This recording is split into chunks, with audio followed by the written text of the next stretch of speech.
Assalamualaikum warahmatullahi wabarakatuh. Kami daripada kumpulan 3 hari ini akan membentangkan berkaitan aquaculture feed. Okey, sebelum itu saya perkenalkan diri. Ini adalah grup members kami. Saya, presenter pertama iaitu Nur Syazani binti Abdul Razak, nombor matrik 196246.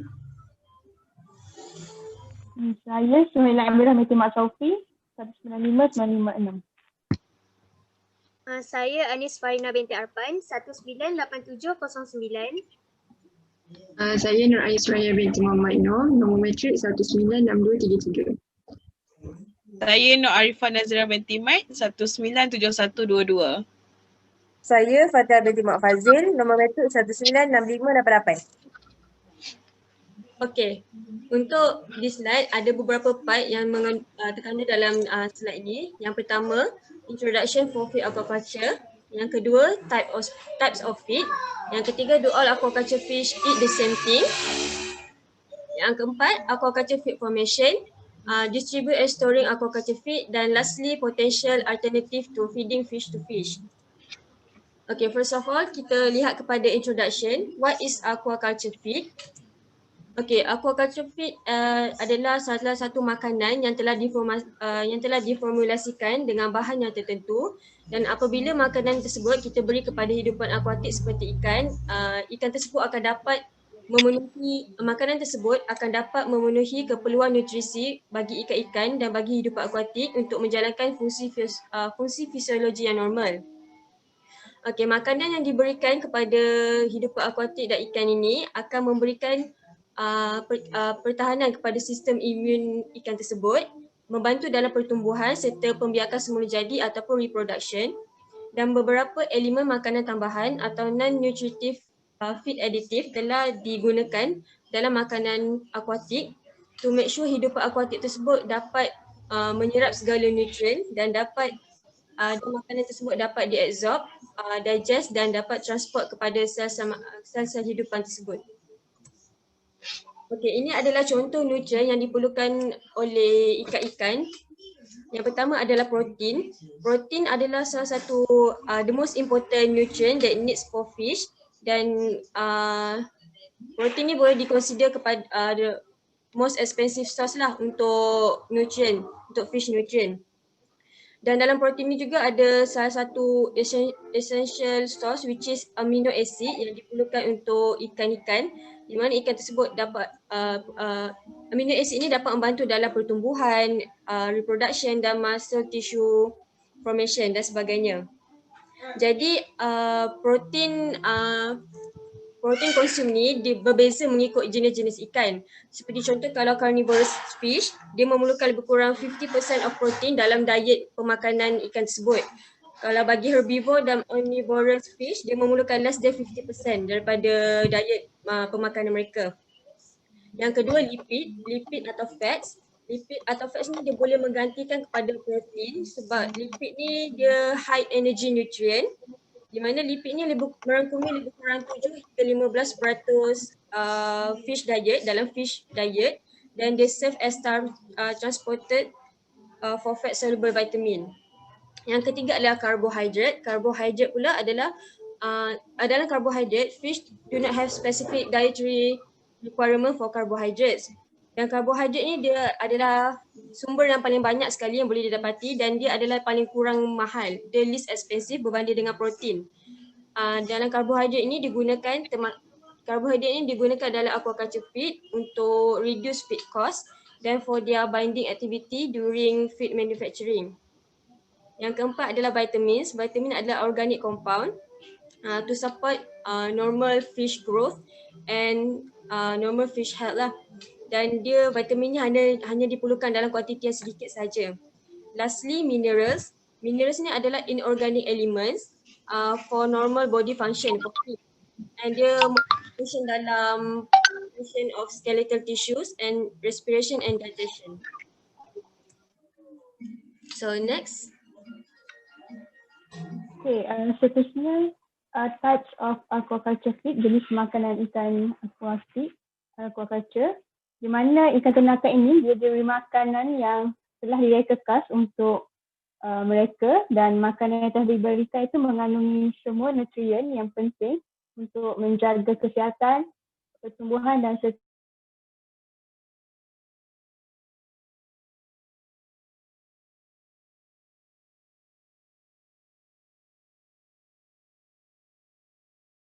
di mana setiap makanan akuatik membekalkan sekitar 40 nutrien penting. Sebagai contoh seperti presenter pertama cakap, vitamin, mineral, asid amino dan beberapa lemak mengikut keperluan yang betul. Dan kebiasaannya bahan yang digunakan dalam makanan ikan iaitu seperti tepung ikan, minyak ikan, tanaman serta haiwan akuatik yang kecil sebagai pemprosesan makanan. Kandungan nutrien yang dibekalkan dalam makanan ikan akuan terdiri berbagai saiz. Dia bergantung kepada usia, berat dan saiz ikan. Terdapat 3 jenis makanan aquaculture yang utama di mana makanan semula jadi, iaitu seperti alga, zooplankton dan tumbuhan serta haiwan kecil. Seterusnya makanan tambahan seperti spirulina dan lain serta makanan buatan ataupun compound feed atau artificial feed. Dia terdiri pada makanan kering dan basah atau lembab. Okay, next. Okay. Kebiasaannya makanan compound ataupun artificial feed ni dia terdiri pada makanan basah, lembab, makanan kering dan lawas spesies akuatik. Dia terdiri daripada pelbagai bentuk, ada yang terapung, tenggelam dan spiral tenggelam. Dia bergantung kepada jenis ikan lah. Kebiasaannya ada ikan yang mulut di atas dan dia akan makan di permukaan air dan seterusnya ada yang dimakan di dalam air. Sebagai contoh, compound feed ni terdiri dari sebagai finely ground meals, iaitu makanan yang halus, crumbles yang hancur, flakes, serpihan dapat dilihat di gambar ni yang warna biru ada flakes, compound dan crumbles, dan pellets. Pellets ni dia terdiri daripada pelbagai saiz dan ketumpatan. Kebanyakan aqua dalam peternakan ikan, peternak akan memilih makanan pellets. Next slide yang okay. Kerana makanan pellet ni menjadi pilihan peternak kerana dia senang, praktikal dan boleh terus diaplikasikan dan kurang tidak menjejaskan kualiti air dan menjaga kebersihan kolam aqua lah. Seterusnya dia mempunyai nutrisi yang optimal dan senang untuk ditentukan jumlah untuk kita bagikan kepada ikan. Di mana makanan pellet biasanya sudah ada kandungan nutrien yang telah ditetapkan dan senang untuk kita bahagikan supaya ikan tu tidak makan berlebihan dan tidak kurang makanan. Maksudnya kurang penyakit berjangkit. Kebiasaannya makanan pellet ni dia banyakkan orang peternak akan memilih yang jenis pellet kering kerana mudah disimpan, tidak memerlukan suhu yang sejuk dan tidak mudah rosak. Jika makanan jenis lembab atau basah, dia cepat rosak dan buruk dan sukar untuk peternak memberi makan yang betul dan saiz kuantiti yang betul. Dan kebiasaannya makanan ikan ini peternak akan membagikan makanan yang sesuai pada waktu 9 hingga 6 petang, iaitu akan berselang selama 4 hingga 5 jam sehari. Seterusnya, Okay, seterusnya, do all farm fish eat the same thing? Adakah semua ikan ternakan ni makan benda yang sama? Jadi jawapannya ialah tidak.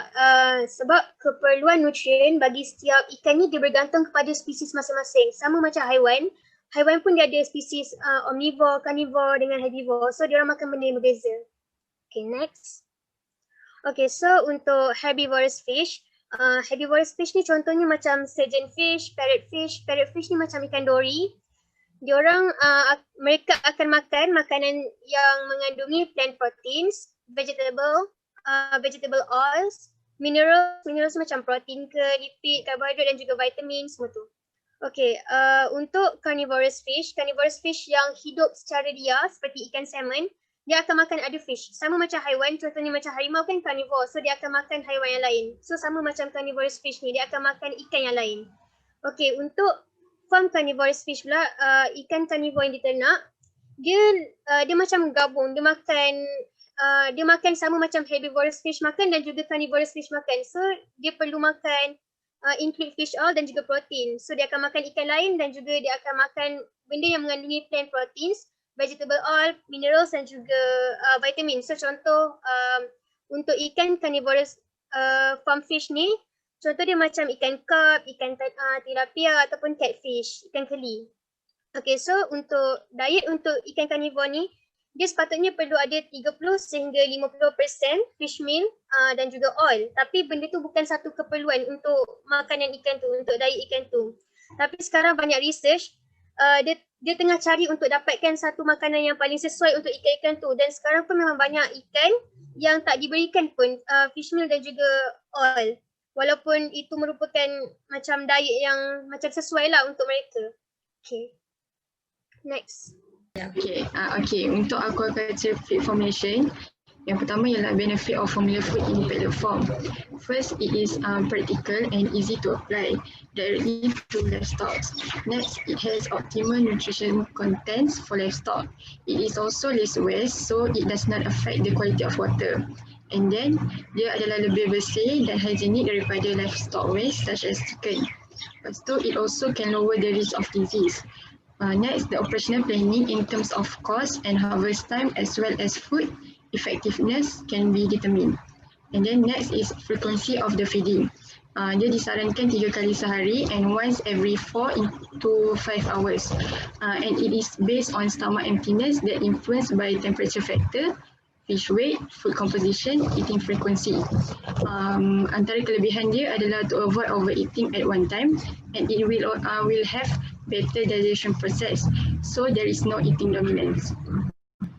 Okay, next is for fish nutrient requirement. Okay, complete and suitable substances are very important to the purpose of raising fish effectively and economically. There is 4 essential nutrients for fish such as protein, fats, mineral and vitamin. So 2 nutrient yang diperlukan untuk pembesaran omnivore fish is nutrient heavy, age or size of livestock. Okay, generally the nutrient requirement for the growth of omnivores such as catfish and tilapia are as follow. Untuk protein, 30 to 34%, fat 5 to 7%, fiber is 3 to 8%, vitamin and minerals 0.2 to 3%. Okay, next is food size. It is important for fish nutrition. So the size of pellet is based on the size of the fish mouth opening. The pellet size also increase according to the size and age of the fish. So semakin besar saiz ikan, semakin besar juga saiz makanan tersebut. Okay, next. Okay, next is the feeding rate. The feeding rate is as follow. Lepas tu the daily rate ni is percent per fish weight. Tu untuk cara kira dia. Okay, that's all. Okay, next, how to distribute the agriculture feed. So as we know, ada beberapa kaedah untuk kita penyampaian makanan kepada aquaculture fish lah. Antara ni yang pertama, kita menggunakan tangan, manual secara menggunakan tangan lah, kita just bagi macam kita tengok kat dalam gambar ni ada. Seterusnya untuk large farm, kebanyakan mereka gunakan leaf or root blowers to disperse the aquaculture feed over large area. Okay, leaf or root blowers ni boleh tengok dekat gambar yang dekat bawah feed by hand tu, dekat situ dia adalah salah satu mesin. Dia macam mesin sembur daun yang kita pernah tengok dekat U kita kan ada si mesin sembur daun tu kan. Dia lebih kurang macam tu lah, cuma diinovasikan, dijadikan untuk tempat cara untuk kita bagi makanan kepada ikan. Then fish farm also implement demand feeders in the operation. Demand feeders are large tanks suspended above the water. When animals are hungry, a string to a small control rod triggers and dispensing of feed into the water. Although conventional and cheap, demand feeders can make it easy for animal to overconsume feed and can increase the amount of wasted feed. So seterusnya ada juga menggunakan demand feeders ni automatic lah, secara automatic. Macam kita tengok ada gambar tu dekat sini warna biru dengan dekat bawah tu macam mana sistem tu automatic tu bergerak, bekerja. So automatic feeder ni lagi mudah lah sebab kita just masukkan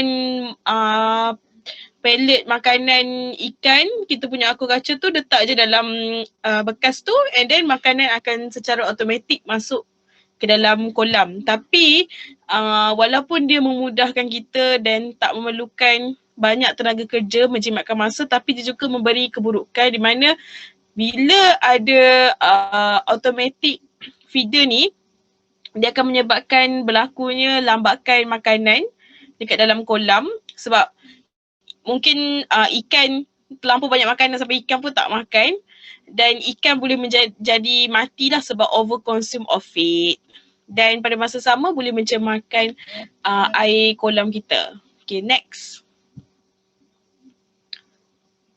So untuk storing aquaculture feed ataupun penyimpanan makanan aquaculture ni, kita perlu simpan di tempat yang sejuk, tempat yang kering dan jauh daripada tekanan daripada cahaya matahari. Jadi feed bags should be examined on a regular basis for the presence of pests, bacteria, mold and moisture. So kita kena selalu check ataupun semak keadaan tempat penyimpanan makanan ikan kita tu supaya tak ada wujudnya bakteria ke fungi ke ataupun ada kelembapan lah yang boleh menyebabkan kerosakan kepada makanan ikan. So when choosing a bag of feed to distribute, farmers should use the last in first out LIFO system in order to ensure an efficient use of feed. So bila kita simpan dalam tempat store banyak makanan, so farmers tu mestilah menggunakan sistem LIFO ni, di mana contohnya kan ada 10 gundi, dia dah guna 8 gundi dan akan ada masuk lagi makanan lagi 10 gundi. So dia kena habiskan lagi 2 gundi yang pada peringkat pertama tu untuk elakkan daripada lambatkan makanan yang patutnya di expired lah. Macam tu lah, LIFO system. And then the best way to protect aquaculture feed during storage is with high quality feed additive that provide a defense against bacteria and mold and extend the safe life of the food while improving the nutritional properties. So paling penting farmers untuk aquaculture ni perlulah pandai pilih sendiri dia jenis aquaculture feed dia, macam mana packaging untuk aquaculture feed dia dari segi kualiti dia dan ketahanan makanan tu terhadap serangan bakteria ataupun fungi. Okay, seterusnya. Potential alternative includes meals and oil from plant, which is the greatest sources of protein and edible oil on earth. Fish processing waste, yeast, bark and other special meal and seaweeds. Okay, antara ingredients yang terdapat dalam potential alternative ialah soybeans, barley, peas, rice, canola, lapin, wheat gluten, corn gluten, other various plant and protein which is yeast, insect and algae. Okay, untuk matlamat tujuan alternatif ni adalah untuk menganalisis atau mengkaji diet yang sesuai untuk makanan ikan. Okey, yang seterusnya adalah untuk mengkaji makanan ikan mengikut kesesuaian yang sepatutnya mengikut formulir yang diperlukan. Okay, seterusnya will lead to the conventional of alternative for some species that will result in reduced dependence on marine fish resource by feed manufacturer and seafood farmer worldwide. Okay, untuk cabaran yang dihadapi untuk melaksanakan alternative ingredients ni adalah untuk menghasilkan atau cara menghasilkannya, sebab untuk menghasilkan makanan alternatif ni adalah secara besar, so oleh itu agak sukar untuk kita untuk menghasilkan makanan alternatif tersebut. Okay, terima kasih.